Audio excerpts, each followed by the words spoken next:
Hello friends, स्वागत है आप सभी का हमारे यूट्यूब चैनल अविनाश मैथ्स मंत्रा में। लास्ट ईयर मैंने बात की थी जागरूकता सीरीज में एक बहुत ही इम्पोर्टेंट टॉपिक के बारे में, जो कि था यूरिक एसिड। आशा करती हूँ कि उस वीडियो को देख के आप सभी को यूरिक एसिड के बारे में जो बेसिक जानकारी, बेसिक प्रिकॉशंस, बचाव, जो भी कारण होते हैं, जो भी उपाय होते हैं, सबका थोड़ा सा एक रफ आइडिया लगा होगा। उसी उम्मीद के साथ आगे बढ़ते हुए आज हम अपने अगले टॉपिक पे बात करेंगे, जो कि हमारा हार्ट हेल्थ। हार्ट कहिए, हृदय कहिए, दिल कहिए, आपके शरीर का बहुत ही इंपॉर्टेंट हिस्सा है। लास्ट में यही होता है कि ये काम करना बंद कर दे तो देन आप गए।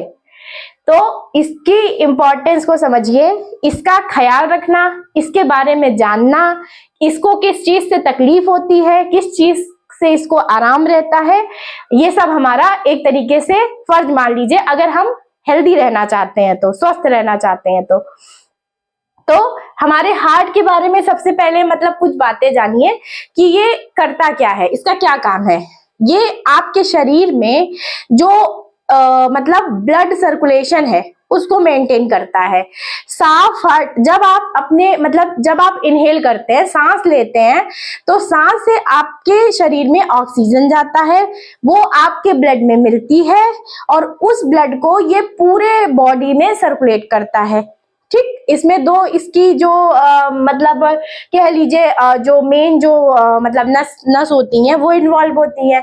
फिर जो शरीर में पहले ब्लड फ्लो हुआ था वो क्या हो गया, ब्लड फ्लो होने के बाद उसमें क्या हुआ, कार्बन डाइऑक्साइड और सारी चीजें मतलब अधिक हुई, तो उसको ये वापस से हार्ट में लेके आता है, फिर से उसको प्योरीफाई करने के लिए। मतलब शरीर में क्या करना, ब्लड का सर्कुलेशन परमानेंट बरकरार रखना, ये आपके हार्ट का काम है। आपके हार्ट मतलब आपके शरीर के बाकी ऑर्गन्स में क्या चल रहा है, ब्लड पहुंच रहा है नहीं पहुंच रहा है, सारी चीजें सही से काम कर रही नहीं कर रही, ये कंट्रोल करता है। तो इसमें क्या होगा, इसके लिए क्या चीजें अब इंपॉर्टेंट हुई, जैसे आपके हार्ट से क्या हो गया, ब्लड प्रेशर आपका रेगुलेट होता है। ठीक है, ब्लड प्रेशर अगर सही है तो आपका हार्ट सही से काम करेगा। दिक्कत है, अगर ब्लड प्रेशर में मतलब कुछ दिक्कत है तो ये आपको फिर क्या है, ये सही से काम नहीं करेगा। तो सबसे पहला पॉइंट जो निकल के आया कि आपका जो ब्लड प्रेशर है वो रेगुलर कंट्रोल होना चाहिए, मॉनिटर होना चाहिए। अगर आपको ब्लड प्रेशर की दिक्कत है, मतलब आपका ब्लड प्रेशर किसी भी कारण से, क्रोनिक डिजीज है या कुछ भी है, आपका रेगुलेट नहीं रहता है, तो उसके लिए जो मेडिसिन है डॉक्टर ने जो आपको दी है उस पर ध्यान दीजिए, उसको स्किप मत करिए। ब्लड प्रेशर अगर गड़बड़ होगा तो आपका जो हार्ट है वो सही से काम नहीं करेगा। ठीक, दूसरी चीज अगली चीज पे बात करें, ब्लड शुगर। ब्लड शुगर से भी आपके हार्ट पे इफेक्ट पड़ता है। क्यों? क्योंकि अगर ब्लड शुगर ज्यादा होगी वो आपकी किडनी को मतलब खराब करती है, आंखों को खराब करती है, और अगर आपकी किडनी सही से काम नहीं करेगी, कहीं ना कहीं आपका ब्लड जैसे फिल्टर नहीं होगा, तो फिर आपके हार्ट को भी कहीं ना कहीं वो इफेक्ट करेगा। तीसरी चीज, हार्ट में क्या होता है, जैसे आप मान लीजिए आपके शरीर में फैट ज्यादा है, तो आपके हार्ट को ब्लड पंप करने में ज्यादा मेहनत करनी पड़ती है। जिस हिसाब से आपकी बॉडी का मॉस है उस हिसाब से आपके हार्ट को ब्लड को पंप करने में एनर्जी देनी पड़ती है। अगर आपकी बॉडी में फैट ज्यादा है, ओवरवेट है आप, तो आपके हार्ट को ज्यादा मेहनत करनी पड़ेगी आपकी बॉडी में ब्लड को फ्लो करने के लिए, पंप करने के लिए। तो अपना कहीं ना कहीं बॉडी फैट पे भी ध्यान दीजिए, अपने वेट पे भी ध्यान दीजिए। ये भी रात में सोते वक्त या तो आप लेफ्ट हैंड साइड करवट सोएं, इससे आपके हार्ट को एक्स्ट्रा मेहनत नहीं करनी पड़ती, या आप सीधे लेटने की कोशिश करें। अगर आप राइट साइड करवट पे लेटना प्रेफर कर रहे हैं तो उसमें थोड़ी सी कमी लाएं, क्योंकि जब आप राइट साइड करवट लेके लेटते हैं तो आपको क्या होता है, आपके हार्ट को डबल मेहनत करनी पड़ती है ब्लड पंप करने के लिए। ठीक, तो ये कुछ बेसिक बातें जो हम अपने रोज के उसमें ध्यान रख सकते हैं। अब हार्ट कैसा है आपका, हेल्दी है नहीं है, ये कैसे चेक होता है, देखिए।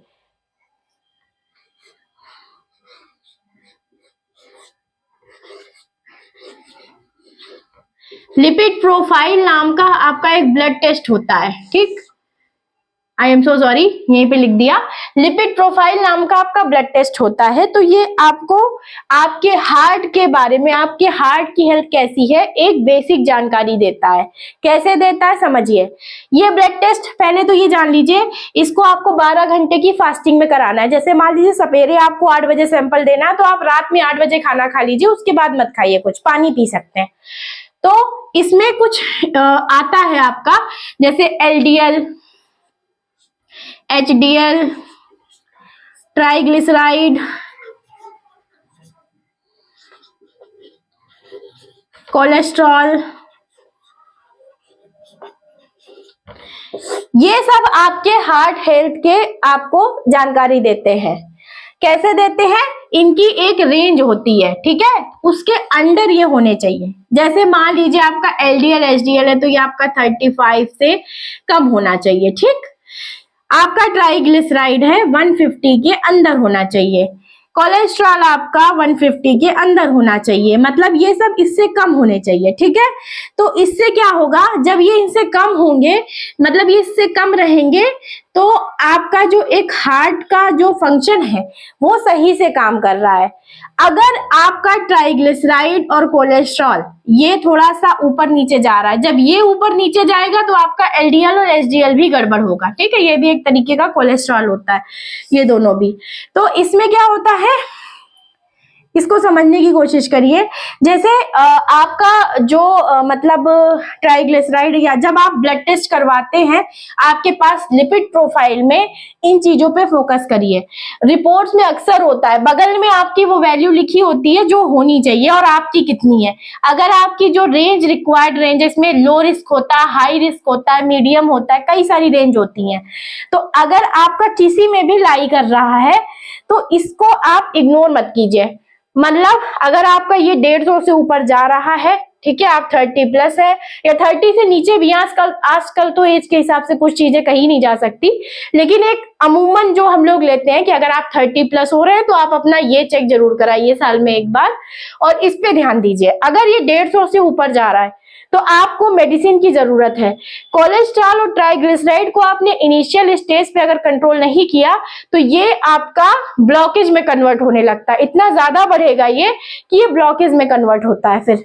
और हार्ट ब्लॉकेज क्या होता है, वो इनिशियल ऐसे पता नहीं चलता, वो जब 80% हो जाता है तब आपको पता चलता है। एकदम से आपको अचानक से कुछ पेन हुआ, कुछ दिक्कत हुई तो आपको पता चलता है।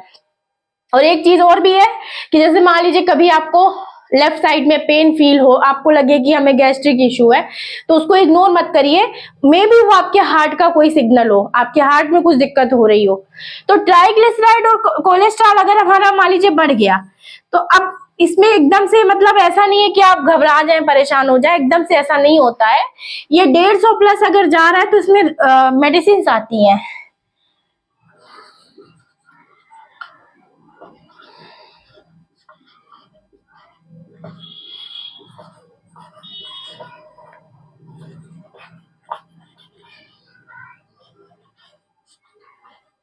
इसमें इस ग्रुप की दवा यूज होती है, रोसुवास्टैटिन और एटोरवास्टैटिन। ये एक ही तरह की दवा है, दो अलग अलग मतलब सॉल्ट है इसके। इसमें 5 mg 10 mg और इसके F10 mg F5 mg इस तरीके के मतलब आते हैं। इसमें 5 10, ये भी 5 10, F5 F10, ठीक है। अगर आपका कम है, मतलब स्टार्टिंग में अगर कम है और मतलब बहुत ज्यादा नहीं है, 150 से 200 के बीच में है, तो आप नॉर्मल 5 mg यूज करिए, कोई दिक्कत नहीं है। अगर उससे ज्यादा है तो 10 mg यूज करिए, लेकिन आप अपने डॉक्टर से सलाह ले लीजिए, वो आपके हिसाब से बताएगा। और एक चीज और, अगर आपका ट्राइग्लिसराइड और कोलेस्ट्रॉल बढ़ रहा है तो आप दवाओं की तरफ जाने से ना चूकें। क्यों? क्योंकि स्टार्टिंग में आप इस दवा को लेंगे, जनरली दिन में एक बार ली जाती है, रात में सोते समय ली जाती है, तो इससे क्या होगा कि आपका जो लेवल है वो कंट्रोल रहेगा, आगे नहीं बढ़ेगा बहुत ज्यादा। तो आपका हार्ट जो है वो फंक्शनिंग में रहेगा सही से, थक्के नहीं बनेंगे, जो क्लॉटिंग है वो नहीं होगी ब्लड की, तो आपका जो हार्ट है वो हार्ट हेल्थ आपकी अच्छी रहेगी। सबसे इनिशियल स्टेज यही होती है। लिपिड प्रोफाइल पे नजर रखिए, और जो ECG वगैरह होते हैं वो साल में एक बार करा लीजिए, लेकिन उनसे कुछ खास पता नहीं चलता। लेकिन लिपिड प्रोफाइल में ये बहुत इंपॉर्टेंट बात है कि आप अपने ट्राइग्लिसराइड और कोलेस्ट्रॉल लेवल पे नजर रखिए, ठीक। रिपोर्ट खुद भी देख सकते हैं आप। अगर आपका डिजायर्ड लेवल में नहीं है तो वो आपका क्या हाईलाइटेड लिखा रहेगा, स्टार्ड लिखा रहेगा, और बगल में रेंज भी लिखी रहती है कि लो रिस्क कब है, हाई रिस्क कब है, मीडियम कब है। तो उसी हिसाब से दवाइयां भी होती हैं। तो दवाइयां मतलब अगर आपका रेंज से जो रिक्वायर्ड मतलब सेफ रेंज है उससे आप ऊपर जा रहे हैं तो आप डॉक्टर को दिखाइए। इस तरीके की दवा आपको दी जाएगी, वो आपको रात में एक लेनी है, तो उससे आप हेल्दी रहेंगे। कुछ खान पान की बात कर लें तो अब जब कोलेस्ट्रॉल और ट्राइग्लिसराइड है, ये बेसिकली फैट की वजह से आता है, आपकी बॉडी में बढ़ता है, ठीक। तो आपकी बॉडी में एक्सक्यूज मी, आपकी बॉडी में ज्यादा फैट नहीं बनना चाहिए, और अगर बन रहा है तो आप घी तेल जो भी आप ले रहे हैं उसको अवॉइड करें। कई बार हमारी डिजीज कुछ ऐसी होती है, जैसे एक डिजीज तो मैं भी पीड़ित हूँ, उसमें भी आपका ये लिपिड प्रोफाइल बदलता है। मैं ग्लूकोमा की पेशेंट हूँ बाई बर्थ, आईज में प्रॉब्लम है। ये एक आई डिजीज होती है, इसमें जो मेडिसिन यूज होती हैं उसमें अल्फा बीटा ब्लॉकर्स पाए जाते हैं, और लंबे समय से ये मेडिसिन यूज होती है, क्योंकि ये बीमारी मुझे बाई बर्थ है तो अब तक लगभग 25 साल हो चुके हैं, 25 साल प्लस ही हो गया यूज करते करते मेडिसिन। तो इससे क्या होता है, जब ये मेडिसिन आपकी आपके आंख में लंबे टाइम से पड़ रही है, आपके ब्लड में मिलती है, तो वो आपके लिपिड प्रोफाइल को चेंज करती है। तो अगर आप इसी प्रकार की किसी डिजीज की दवाई लंबे समय से ले रहे हैं, उस केस में भी आपको अपना लिपिड प्रोफाइल मॉनिटर करने की जरूरत है। क्योंकि जैसे ये डिजीज, मैंने एक डिजीज बताई, इसके जो भी पेशेंट्स होंगे वो इसको रिलेट कर लेंगे। ग्लूकोमा की जो दवा है आपकी, लंबे समय तक अगर आपकी आंखों में यूज हो रही है, भले ही वो आई ड्रॉप हो, भले ही आप ओरल पिल ले रहे हो या आई ड्रॉप हो, दोनों आपके ब्लड में मिलेगी। तो आपके ब्लड में अगर मिल रही है तो उससे भी आपका लिपिड प्रोफाइल चेंज हो सकता है। उस केस में भी आपको ये मेडिसिन लेनी पड़ेगी अपने लिपिड प्रोफाइल को ठीक रखने के लिए। अगर आप ये मेडिसिन नहीं लेंगे तो आपका हार्ट वर्स्ट कंडीशन में जाता जाएगा ड्यू टू इसके इंक्रीज होने की वजह से। और फिर क्या होगा कि आपको एक दिन अचानक से पेन होगा या हार्ट में दिक्कत होगी, फिर वो क्या होगा कि वो फिर सिचुएशन कंट्रोल नहीं होती, फिर बहुत दिक्कत हो जाती है, कभी कभी तो बचाना भी मुश्किल होता है पेशेंट को। तो इस वजह से इसको इग्नोर ना करें, इनिशियल में ही इसको कंट्रोल रखने की कोशिश करें। तो आई होप आप लोगों को ये याद हो गया होगा कि हमें क्या याद रखने की जरूरत है। लिपिड प्रोफाइल में ट्राइग्लिसराइड और कोलेस्ट्रॉल रेगुलर मॉनिटर करने की जरूरत है। अब कुछ आप अगर हेल्दी ऑप्शंस पूछे कि भाई हम कैसे खाएं पिए क्या करें, तो आप अपना जो खाने पीने का समय है वो बहुत मतलब ध्यान से रखिए। देखिए होता क्या है, खाने का टाइमिंग हमारे बहुत इंपॉर्टेंट है। जैसे मान लीजिए सुबह आप उठते हैं, मान लीजिए एक मोटा अंदाजा लेते हैं, नॉर्मल बात करते हैं, आप 6 बजे उठने वाले हैं, तो सुबह आप कुछ जैसे आजकल बहुत सारे लोग यूज करते हैं, मेथी है, सौंफ का पानी है, सिनेमन वाटर है, दालचीनी का, इन सबको भिगो के रात में रख देते हैं और सुबह उस पानी को गर्म करके छान के, मतलब जैसे भी आपको पीना है, एक कुछ हेल्दी ड्रिंक लीजिए। तो इससे आपका ब्लड भी प्यूरिफाई होगा, तो आपके हार्ट को अच्छा मतलब अच्छा रहेगा आपके हार्ट के लिए। दूसरी चीज, आप जो ब्रेकफास्ट करते हैं उसको स्किप मत करिए। ब्रेकफास्ट बहुत जरूरी है आपके शरीर के लिए। आयुर्वेद के हिसाब से चलिए तो सुबह का खाना राजा की तरह, दोपहर का खाना प्रजा की तरह, और रात का खाना भिखारी की तरह या रंक की तरह, जैसा भी आप समझना चाहें। इसका मतलब यह है कि सबसे ज्यादा खाना आप मॉर्निंग में खाइए, सुबह जितना आप खा सकते हैं, दाल रोटी सब्जी चावल सलाद जो भी आपको खाना है सुबह में अच्छे से खाइए। दोपहर में आप दही वगैरह मट्ठा वगैरह यूज करिए, या नॉर्मल थोड़ा सा 1-2 रोटी जो भी आपने खानी है। और रात में जो खाना है वो आप मतलब 6-7 बजे खा लीजिए, उसके बाद मत खाइए। इस तरीके से अगर आप हेल्दी खाएंगे तो आप सोएंगे भी जल्दी। अब बहुत सारे लोगों को ये भी समस्या आएगी कि भाई उनका रूटीन ऐसा है कि उन्हें लेट नाइट ईटिंग करनी है, तो लेट नाइट ईटिंग करने के बाद आप अपने साथ एक मतलब ऐसी ड्रिंक रखिए, जैसे मान लीजिए मेथी आप भिगो के रख लीजिए, उसको गर्म करके उसका पानी सुबह उठ के भी पीजिए, रात में सोने से पहले, मतलब मान लीजिए आपने सपोज डिनर किया, 5 मिनट का वॉक करिए, कुछ एक ड्रिंक रखिए, जैसे सौंफ को पाउडर फॉर्म में रख लीजिए, या जीरा अजवाइन मेथी कोई भी, मतलब भले ही आप पाउडर फॉर्म में रख लीजिए, भले ही अगर आपको नहीं मान लीजिए टाइम मिल रहा है तो आप ऐसे ही 1 चम्मच मतलब 8-10 दाने उसको कूच के हल्का सा गर्म पानी पी के तब सोइए। कोई एक ऐसी चीज जो आपके मेटाबॉलिज्म को कैटलिस्ट करे, मतलब मेटाबॉलिज्म को बढ़ाए, आपके बूस्ट करे, वो चीज आप लेके सोएंगे अगर खाने के बाद, तो आपके हार्ट हेल्थ में इंप्रूवमेंट रहेगा। क्यों? क्योंकि आपका डाइजेशन सही से होगा। आपके लीवर से जो जूसेस रात में निकलते हैं उसके लिए बोलते हैं जल्दी सोना चाहिए रात में, मतलब एक टाइम होता है कि 10 से 4 की नींद जो बोलते हैं वो बहुत जरूरी है। वो मेडिकल साइंस भी मानती है, मेडिकली भी वो बहुत जरूरी है, क्योंकि आपके लीवर से वो जूसेस जो रिलीज होते हैं आपके शरीर की मेटाबॉलिज्म को परफेक्ट करने के लिए उसी टाइम पे होते हैं। आप नहीं सोएंगे तो वो जूसेस रिलीज नहीं होंगे, आपकी बॉडी में मेटाबॉलिज्म सही से नहीं होगा, और मेटाबॉलिज्म नहीं होगा तो आपका फैट कभी कम नहीं होगा। और एक बात और, अभी मतलब मैं बोलूंगी तो आधे लोगों को मजाक लगेगा, आपका जो फैट है वो सबसे ज्यादा तब कटता है जब आप सोते हैं।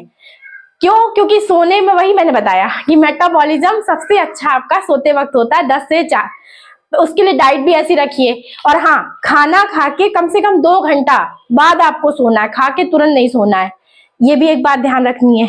तो ऑप्शंस अपने हेल्दी रखिए, अपनी डाइट में आप अपना फ्रूट्स रखिए, सैलड रखिए, तली चिकनी चीजों को अवॉइड करिए, जितना भी घी तेल, रिफाइंड तो बिल्कुल मत यूज करिए। जो रिफाइंड ऑयल आता है, जो रिफाइंड का जो आप लोग यूज करते हैं, घी समझ लीजिए, तेल के तौर पे यूज होता है, रिफाइंड हार्ट के लिए बहुत ही खतरनाक चीज है, वो आप बिल्कुल यूज मत करिए। मैं बिल्कुल सलाह नहीं दूंगी। बहुत सारे भी देखिए, जो खाने पीने में हम ऑयल यूज करते हैं ज्यादातर वो सरसों का होता है, ठीक है, नॉर्मल घरों में सरसों का होता है और वो हेल्दी होता है। उसके बाद आप आगे बढ़िए तो आप देसी घी यूज कर सकते हैं, नहीं यूज करना तो आप सरसों का तेल यूज करिए, लेकिन रिफाइंड मत यूज करिए। रिफाइंड आपके हार्ट के लिए बिल्कुल भी अच्छा नहीं है। और बाहर जितनी भी चीजें आपको खाने पीने की मिल रही हैं, कहीं ना कहीं वो सब फ्राइड हैं, कैसे तेल में बनी है आपको भी नहीं पता। और रिफाइंड ऐसा है कि बहुत प्रोसेस्ड मतलब ऑयल है, उसको 300-400 डिग्री पे ऐसा किया जाता है कि वो हार्ट के लिए बिल्कुल अच्छा नहीं, क्लॉटिंग बहुत करता है ये बॉडी में आपके। तो आई होप आपको ये सारी बातें हार्ट के लिए अपने अच्छे लगेंगी, और जो इसमें चीजें मैंने बताई रोजमर्रा पे उस पर ध्यान दीजिए तो आपकी हार्ट हेल्थ अच्छी रहेगी। सर्दियां बहुत है, सर्दियां हैं, सर्दियों का सीजन है, तो खुद को बचा के रखिए ठंड से और अपने हार्ट को हेल्दी रखिए। Thank you so much guys.